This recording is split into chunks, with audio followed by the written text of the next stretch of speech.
Hello everyone, कैसे हैं आप सब लोग। Welcome back to ICT virtual classroom Dehradun. मैं निखिल राणा। क्लास 9 का अपना मैथ्स का जो हमारा चैप्टर चल रहा है ट्रायंगल्स, उसको कंटिन्यू रखेंगे बच्चों। तो चलिए अपनी क्लास शुरू करते हैं। एंड शुरू करने से पहले हमेशा की तरह थॉट ऑफ द डे लेके चलते हैं। तो आज का थॉट ऑफ द डे है बच्चों, हमारा सबसे अच्छा शिक्षक हमारी आखिरी गलती होती है। The best teacher is our last mistake. जी हाँ, जो भी हमारा लास्ट मिस्टेक हो उससे आपको बहुत कुछ सीखने को मिलता है। अगर आप चाहें तो उससे बहुत कुछ सीख सकते हैं। ठीक है। एंड गलती आपसे होती है तो उसको मुंह ऐसे मत लेट इट भी मत कीजिए कि यार चल हो गया छोड़। नहीं, उससे सीखें, ना ही उससे डिमोटिवेट हो। उस गलती से आप सीखो कि आपसे ऐसा क्या हुआ है। चाहे किसी भी फील्ड में आपसे कोई भी गलती हो रही हो, उससे आपको सीख लेनी चाहिए। ये इससे आपको आगे अच्छे बेटर रिजल्ट देखने को मिलेंगे। तो चलिए चलते हैं स्मार्ट बोर्ड की तरफ और करते हैं अपनी क्लास को शुरू। तो जैसे कि आपने देखा, हमने ट्रायंगल्स में राइट एंड कॉन्ग्रुएंसी तो हमने सारी, ठीक है ना, जितनी भी कॉन्ग्रुएंसी थी वो तो हमने सारी ही कवर कर ली है ना। नाउ अब हम जो आ रहे हैं, अब हम ट्रायंगल्स की प्रॉपर्टी जैसे समद्विबाहु त्रिभुज। तो चलिए अब देखिए इसमें हमने क्या क्या हमने इसमें कर लिया। सर्वगासम आकृतियां, सर्वगासम का तो हमने सारा कर लिया, खैर है ना। सर्वगासम का तो हमने सारा ही कर लिया। ठीक है, side angle side, angle side, right hand side भी हमने समझ लिया, समद्विबाहु त्रिभुज के बारे में भी समझ लिया था। ठीक है। अच्छा, इसको एक बार फिर से, ये सेकंड इंट्रोडक्शन का सेकंड पार्ट था, तो इसको फिर से एक बार जरा फटाफट रिवाइज कर देते हैं। समद्विबाहु त्रिभुज एक ऐसा ट्रायंगल जिसकी दो साइड्स इक्वल होती है, उसको हम आइसोसेलेस ट्रायंगल कहते हैं या फिर समद्विबाहु त्रिभुज कहते हैं। ठीक है। तो इतनी अच्छी, इतनी बेकार इंग्लिश तो आपकी नहीं होगी कि आपको सिंपल सा भी समझ में ना आए कि एक ऐसा ट्रायंगल, आ ट्रायंगल हुज टू साइड्स, जिसकी दो साइड्स इक्वल होती है। 9th क्लास में हो, ठीक है, तो थोड़ा आपको इस बारे में समझना है। और आइसोसेलेस ट्रायंगल तो हम लोगों को पता होना ही चाहिए। ठीक है, ये हो गया। अब नेक्स्ट, ठीक है, इसको अगर आपने लिखना है तो लिख लीजिए, अगर नहीं लिखा है तो लिख लीजिए इसको। ये हमने हम पढ़ा चुके हैं, इस चीज को हम पढ़ चुके हैं अपनी प्रीवियस क्लास में।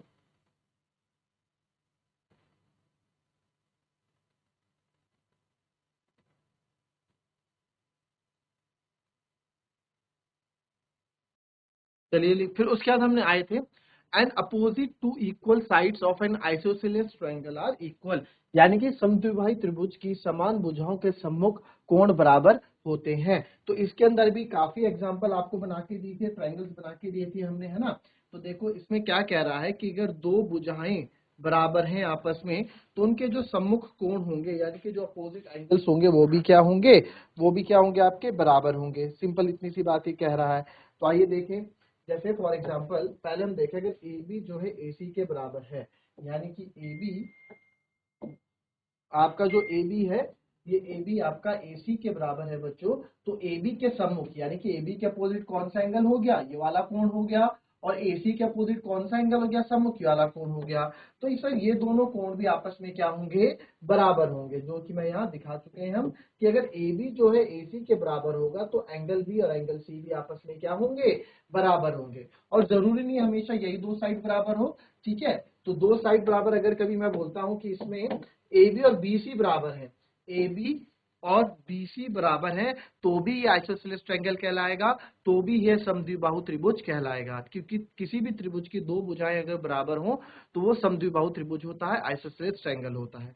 तो इस केस में इस बार ये दो साइड्स इक्वल है, तो देखेंगे ए बी के अपोजिट बच्चों ये वाला एंगल है, और इसके अपोजिट इस वाली साइड बी सी के अपोजिट ये वाला एंगल है, एंगल ए। तो आप बोल सकते हैं कि इसमें एंगल सी बराबर एंगल ए हो जाएगा। ठीक है, फिर नेक्स्ट आ जाते हैं। नेक्स्ट अगर हम नेक्स्ट दूसरा केस ले लें एक और, ए सी बराबर बी सी, यानी कि इस बार ये ए सी जो है इस बी सी के बराबर है।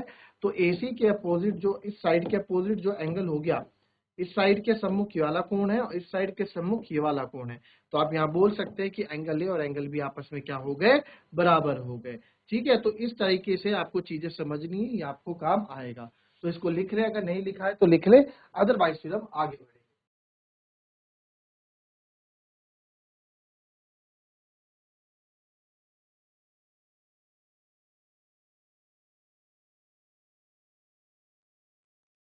चलिए इसके बाद देखें, ये भी बहुत इंपॉर्टेंट है अपने आप में, इसको देख ले, ये भी अपने आप में बहुत इंपॉर्टेंट एक गुणधर्म है। इसको भी आप लिख लें और समझ लें बच्चों, लिख बाद में लेना, समझ लो पहले। If two sides of a triangle are unequal, the angle opposite to longer side is greater, यानी कि if two sides of a triangle are unequal, यदि किसी त्रिभुज की दो भुजाएं असमान है, अनइक्वल मतलब असमान है ना, बहुत सिंपल सी इंग्लिश बोली गई है। यदि किसी त्रिभुज की दो भुजाएं असमान है तो बड़ी भुजा के विपरीत कोण बड़ा होता है। तो बड़ी भुजा के कोण विपरीत कोण बड़ा होता है। कहने का मतलब, लिख बाद में लेना, लिखने के लिए पूरा समय दूंगा, पहले समझ लो। कॉपी में लिखने का मतलब नहीं है, पहले समझ लो, समझ में आना चाहिए कि अगर हमारे पास कोई ट्रायंगल है, ठीक है, फिर से समझ लेते हैं इस बात को, ठीक है। अगर मेरे पास यहाँ पे कोई ये ट्रायंगल है, एक ट्रायंगल ये है, ठीक है। अब ये ट्रायंगल है तो इसमें बोला गया है कि if two sides of triangle are, कोई दो, किसी त्रिभुज की दो भुजाएं असमान है, ये कंडीशन कब लागू होगी? जब तीनों भुजाएं आपस में क्या होंगी? असमान होंगी, ठीक है। दो भुजाएं असमान का मतलब क्या? तीनों भुजाएं ही असमान है, ठीक है। तो अब आप यहाँ देखेंगे कि अगर ये दो भुजाएं, कोई सी भी दो भुजाएं असमान है, ये मान लेते हैं 10 सेंटीमीटर है, ये 5 है और ये 6 है, ठीक है। तो इसमें बोला जा रहा है कि जो सबसे बड़ी भुजा होगी, जो ग्रेटेस्ट साइड होगी, उसके अपोजिट जो एंगल होगा वो भी ग्रेटर होगा, यानी कि बड़ी भुजा के विपरीत कोण बड़ा होता है, बड़ी भुजा के सम्मुख कोण बराबर होता है, जो बड़ी भुजा है उसका विपरीत कोण बराबर होता है। तो बड़ी साइड कौन सी है यहाँ पे? इसका नामकरण कर दो ABC। तो ये BC साइड 10 सेंटीमीटर है, सबसे लंबी है, इसके अपोजिट कौन सा एंगल है? Angle A। तो आप बोल सकते हैं, इस बिना देख के, बिना नाप के आप बता सकते हैं कि इसमें एंगल A क्या होगा? बड़ा होगा। तो बड़ी साइड के विपरीत बड़ा कोण होता है। अब देखो, जैसे कि आप सबको पता है, जैसे यहाँ मैंने बता रखा है, हमने सबने पढ़ा हुआ है कौन सा? राइट एंगल ट्रायंगल, यानी कि जो आप राइट एंगल ट्रायंगल पढ़ते हैं, जो आप पाइथागोरस परिमेय आपने पढ़ी है, तो पाइथागोरस परिमेय आपको पता होगा, सबसे बड़ी रेखा ये होती है कर्ण रेखा, जिसको हाइपोटेनस हम बोलते हैं ना, कर्ण रेखा होती है ये। तो कर्ण रेखा सबसे बड़ी होती है आप अपने आप में, है ना। तो कर्ण रेखा सबसे बड़ी होती है, तो कर्ण रेखा के विपरीत कौन सा एंगल है? तो कर्ण रेखा के विपरीत ये वाला कोण है, और ये कोण कितना होता है? ये कोण हमेशा 90 डिग्री रहता है। तो किसी भी त्रिभुज में ये फिर 90 डिग्री क्या होता है? सबसे बड़ा एंगल यहाँ कहलाया जाता है, ठीक है। तो ये लिख लें, आप नहीं समझ में आया तो आप पूछ सकते हैं। जैसे यार एग्जाम्पल एक दे रखा है, तो यहाँ पे बड़ी साइड ये AC है, इसके विपरीत कोण कौन सा है? ये एंगल B है। तो एंगल B है तो आपसे बोल सकते हैं कि angle B is greater then angle C।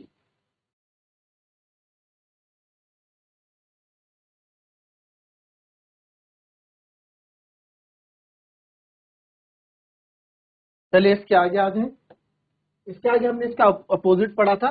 किसी भी त्रिभुज में बड़े कोण के विपरीत भुजा लंबी होती, तो किसी भी त्रिभुज में, in any triangle the side opposite, in any triangle, किसी भी ट्रायंगल में the side opposite to the larger angle is longer. इसी का उल्टा हमने पढ़ लिया कि भाई अगर कोई ट्रायंगल हमारे पास है और उसमें अगर बोला जाए, ये ट्रायंगल हमारे पास है, ठीक है, तो ये कुछ ऐसा ट्रायंगल हमारे पास है, यहाँ बोल दिया कि भैया ये है आपका 45 डिग्री, ये है आपका 40 डिग्री, ठीक है, और ये है आपका 30 डिग्री।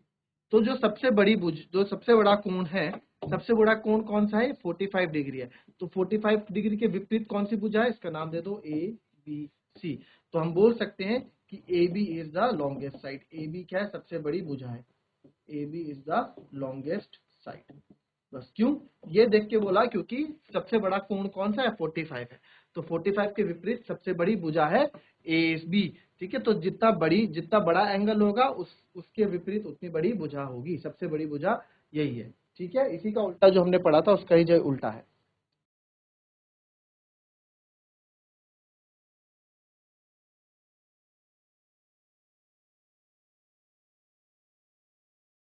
चलिए नेक्स्ट देखेंगे अब।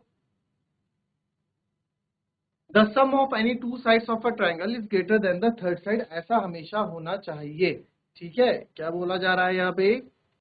देखो, किसी त्रिभुज की दो भुजाओं का योग तीसरी भुजा से अधिक होता है। कोई सी भी दो भुजा आप ले लो, उसका तीसरा, ठीक है, कोई सी भी भुजा आप ले लो, किसी भी त्रिभुज की दो भुजाओं का योग तीसरी भुजा से अधिक होता है, ठीक है। तो कोई सी भी हम दो भुजा लेंगे, पहले आप ये लिख लें फिर इसको समझाऊंगा, पहले लिख लो इसको।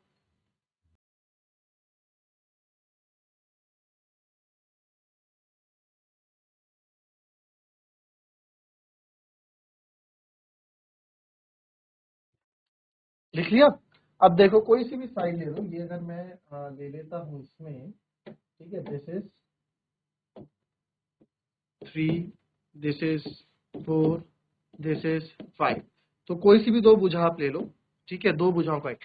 तो इस बार हम जैसे हम लेते हैं 3 + 5, तो किसी त्रिभुज की दो भुजाओं का योग तीसरी भुजा से हमेशा अधिक ही होगा। अगर ऐसी कंडीशन नहीं बनेगी तो उन लेंथ का आप ट्रायंगल नहीं बना सकते, ठीक है, ये चीज भी याद रखना। तो 3 + 5 क्या होता है, 8 होता है, जो कि 4 से, इस 4 से क्या है ज्यादा आपको यहाँ पे दिख रहा है ना, जो इस 4 से ज्यादा है, 4 से ज्यादा है ना। अब देखो दूसरा देखेंगे फिर से, अगर मैं 4 और 3 ऐड कर लूं, 4 + 3 होता है 7, और 7 भी आपका किससे ज्यादा है, इस 5 से ज्यादा है। अच्छा, 5 3 ले, 5 और 4 ले लो, 5 और 4 होता है 9, और 9 आपका जो बची हुई तीसरी साइड कौन सी है, 3, इस 3 से क्या है ज्यादा है ना, इस 3 से क्या है ज्यादा है ना।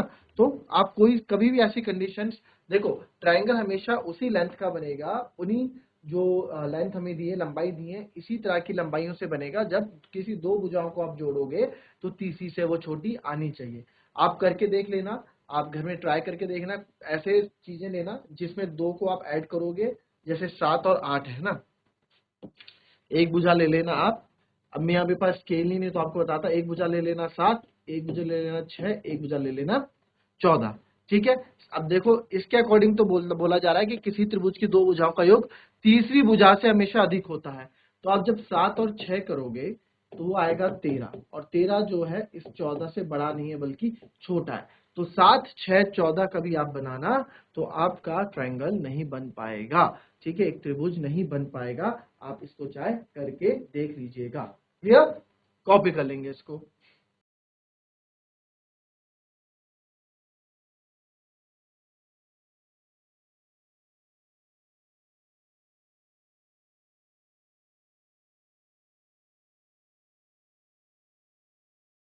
चलिए अब हम क्वेश्चन में आते हैं। ये क्वेश्चन है इन क्वाड्रिलेटरल यानी कि एक चतुर्भुज, ठीक है, चतुर्भुज ABCD है, एक मिनट देख ले, एक चतुर्भुज, अच्छा ये दूसरा क्वेश्चन है। चलिए पहले इस क्वेश्चन को देखें। देखो इसमें सिंपल सा है, कोई क्वाड्रिलेटरल है, ठीक है, क्वाड्रिलेटरल मतलब चतुर्भुज। एक चतुर्भुज है ABCD या ACBD, AC जो है AD के बराबर आपको गिवन है, एंड AB बाइसेक्ट एंगल है। बाइसेक्ट का मतलब मैंने आपको पहले भी बताया था, अभी फिर से बता रहा हूं, इससे पहले भी आपको बता चुका हूं। बाइसेक्ट याद रख लो, बाइसेक्ट मतलब समद्विभाजक, ठीक है। बाइसेक्ट मतलब एक और जो सबसे सिंपल लैंग्वेज में अगर हम समझना चाहे बाइसेक्ट को, तो वो क्या है, किसी भी चीज को डिवाइड करना, divided into equal parts, दो बराबर भागों में बांटना। एक तो होता है दो भागों में बांटना, डिवाइडेड इन टू पार्ट्स, और एक होता है divided into two equal parts, यानी कि दो बराबर भागों में बांटने को हम बाइसेक्ट कहते हैं, ठीक है। तो ए बी जो है एंगल ए को बाइसेक्ट कर रहा है। तो एंगल ए को बाइसेक्ट, समद्विभाजक का मतलब क्या है कि अगर ये सर 40 डिग्री है तो ये भी 40 डिग्री होगा, ठीक है। और तो हमें शो दैट, हमें ये सत्यापित करना है कि ट्रायंगल ए बी सी जो है ट्रायंगल ए बी डी के कॉन्ग्रुएंट है, यानी ठीक है। और what can you say about B C and B D, ये तो रहने दो, या मैं ये एग्जाम में पूछेगा भी नहीं, ठीक है। तो ये हमसे पूछा यहाँ पे जा रहा है। तो ये सारे पार्ट हमने जो पढ़े हैं ये अब काम आएंगे, जो आपने कॉन्ग्रुएंसी पढ़ा था ना, ये सर्वगासम आकृति जो हमने सर्वगासम सर्वगासम यानी कॉन्ग्रुएंसी जो हमने पढ़ी थी, यहाँ पे ये काम आएगा, ठीक है।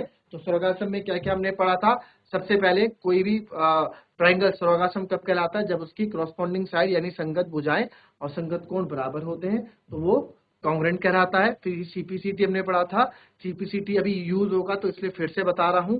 सीपीसीटी मतलब होता है corresponding part of congruent triangle. सर्वगासम त्रिभुजों में संगत भाग बराबर होते हैं, ठीक है, यानी सर्वगासम त्रिभुज क्या होते हैं, सर्वगासम त्रिभुज में उसका शेप भी बराबर होगा, उसका साइज भी बराबर होगा, यानी कि अगर एक के ऊपर एक को हम ढक दें तो दूसरा क्या हो जाएगा, छुप जाएगा, ठीक है। इतना इक्वल होते हैं, उनका शेप भी सेम होना चाहिए और साइज भी सेम होना चाहिए, तभी वो सर्वगासम आकृति के अंदर आएगा, यानी कि कॉन्ग्रुएंसी के अंदर आएगा। तो सर्वगासम त्रिभुजों में संगत भाग बराबर होते हैं, और सर्वगासम त्रिभुजों के संगत भागों के लिए हम संक्षेप में सीपीसीटी लिखते हैं। कहने का मतलब अगर मैंने कोई दो ट्रायंगल कॉन्ग्रुएंट कर दिए, ठीक है, जैसे फिर से समझ लो, अब यहाँ पे इसी में समझा देता हूं। अगर मैं ये दो ये एक ट्रायंगल ये है, और एक ट्रायंगल ये दोनों ट्रायंगल मैंने कॉन्ग्रुएंट प्रूफ कर दिए। कॉन्ग्रुएंट मतलब इक्वल प्रूफ कर दिए। ये दोनों ट्रायंगल हमने अगर इक्वल प्रूफ कर दिए, जैसे इसमें A B C P Q R, तो ये मैंने कॉन्ग्रुएंट इक्वल प्रूफ कर दिए, ठीक है। तो इसमें हमने अगर साइड साइड साइड भुजाओं से हमने इक्वल किए तो इनके कोण भी आपस में क्यू किसके बराबर हो जाएगा, एंगल ए के। तो एंगल क्यू एंगल ए के बराबर हो जाएगा, क्यों, by C P C T. भैया आपने इनको भुजाओं से बराबर किया है तो इसके कोण भी आपस में क्या होंगे, बराबर होंगे, ठीक है। वैसे ही एंगल बी भी एंगल आर के बराबर हो जाएगा, एंगल सी एंगल पी के बराबर हो जाएगा। तो इस तरह से भी आप ये सब देखो, जिससे पढ़ा है उनको समझ में आ रहा होगा। जिन्होंने क्लास नहीं ली है वो क्वेश्चन देखें, क्वेश्चन में समझने का प्रयास करें, नहीं आएगा तो फिर मैं बताऊंगा। चलो पहले इस क्वेश्चन को लिख लो, फिर इस पर डिस्कस करते हैं।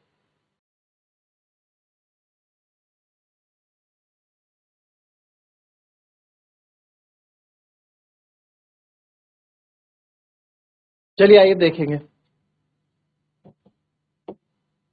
ये बाइसेक्ट मतलब तो आप लोग समझ गए होंगे, है ना। चलिए, हमें कौन कौन से ट्रायंगल दिए गए हैं इसको फिर से लिख लेते हैं।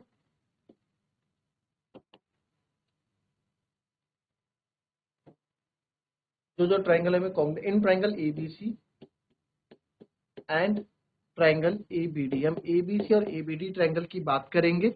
अच्छा, अब बार बार हम इस पूरे एंगल का सी ए बी ना लिख के, मैंने आपको पिछले चैप्टर में क्या बताया था, जहां आपको एंगल का काम आना है उनको आप नाम दे दो, इसको एंगल 1 दे दो, इसको एंगल 2 आप लिख के दो, है ना। तो आपके लिए हेल्पफुल रहेगा। चलिए आइए देखते हैं। अब आप इसमें देखें, AC बराबर AB हमें बोला गया है, क्यों, क्योंकि सर गिवन है, क्वेश्चन में बोला गया है AC AD के बराबर है। फिर एंगल 1 बराबर एंगल 2, ये भी गिवन है, या फिर आप लिख लो AC AB bisect angle A, कि सर AB जो है बाइसेक्ट कर रहा है एंगल A को, ये भी आप लिख सकते हो, या इसको भी आप गिवन लिख सकते हो कि हमें क्वेश्चन में गिवन है कि जो AB है, यानी कि सर जो AB बुझा है, ये जो AB है ना, AB ये पूरे A एंगल को 2 बराबर भागों में बांट रहा है, ठीक है, ये भी हो गया। और तीसरा, अब तीसरा भी देखो, किसी भी ट्राइंगल्स को अगर स्वर्गासम हमें सत्यापित करना है, यानी कॉन्ग्रेंट प्रूफ करना है, तो 3 चीजें तो चाहिए, तो 2 तो हमें इजीली से मिल गई। अब तीसरा हम देखेंगे। अब देखो, आप चाहे उसको नाम में ढूंढो, चाहे उसको आप फिगर में देखो, कौन से ट्रायंगल की बात हो रही है, ये और ये, एक तो ये है, और सर दूसरा दूसरा देखोगे ये, ठीक है, ये, और हमने देखा इसमें दोबारा पेन चल गया मेरा, यानी कि ये जो है ए बी जो है कॉमन दिख रहा है, ए बी जो है कॉमन दिख रहा है, ए बी इसके पास भी है और इसके पास भी है, तो ये क्या आ गया, कॉमन आ गया, ठीक है। और यहाँ अगर फिगर में देखने में दिक्कत हो रही है तो नाम में देख लो, ए बी इसके पास भी है, ए बी इसके पास भी, आप नाम से भी चेक कर सकते हैं। तो ए बी क्या हो गया, कॉमन हो गया। तो therefore triangle ABC is congruent to triangle ABD, बेटा किससे होगा, बाय कौन सी है, साइड एंगल साइड, है ना, साइड एंगल साइड से। तो इसको हम SAS बाय SAS कॉन्ग्रुएंसी से हमने इसको प्रूफ कर दिया। साइड एंगल साइड क्या बोलता था, ध्यान दो, देखो साइड एंगल साइड क्या बोलता था।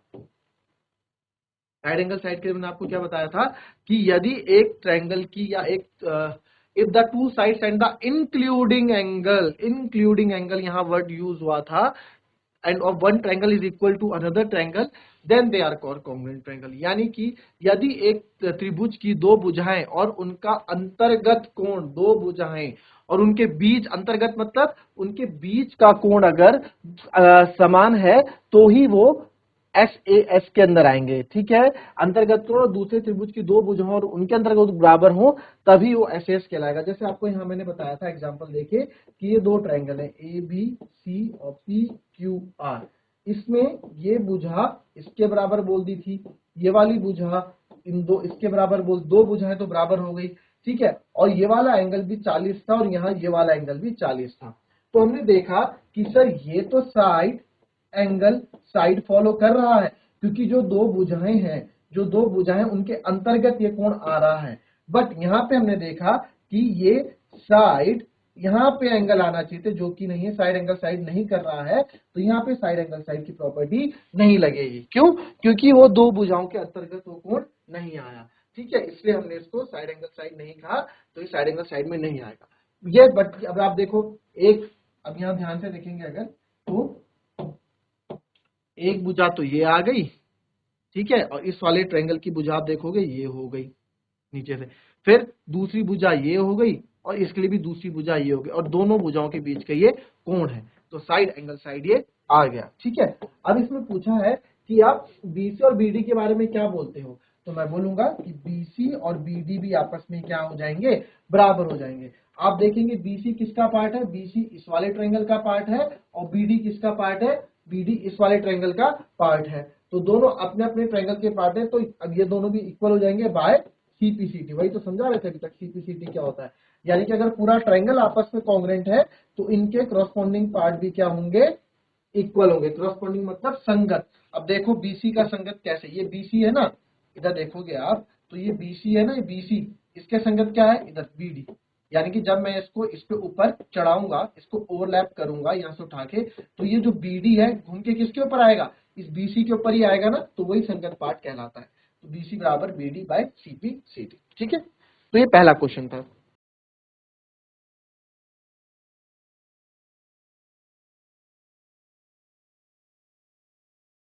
So that's all for today बच्चों, ये थी हमारी आज की क्लास, जिसको हम आगे कंटिन्यू रखेंगे। कल क्वेश्चंस करेंगे, और जितने भी आपके डाउट्स और होंगे उसको आप पूछ सकते हैं, बेझिझक आप लोग पूछिए अभी, क्योंकि चैप्टर भी इनिशियल स्टेज में, शुरुआती दौर में है, तो जितना हो सके उतना आप पूछें, अपने डाउट्स क्लियर करें। तो मिलते हैं आपसे कल की नेक्स्ट क्लास में, तब तक के लिए be happy, be healthy and be safe. Thank you and have a nice day.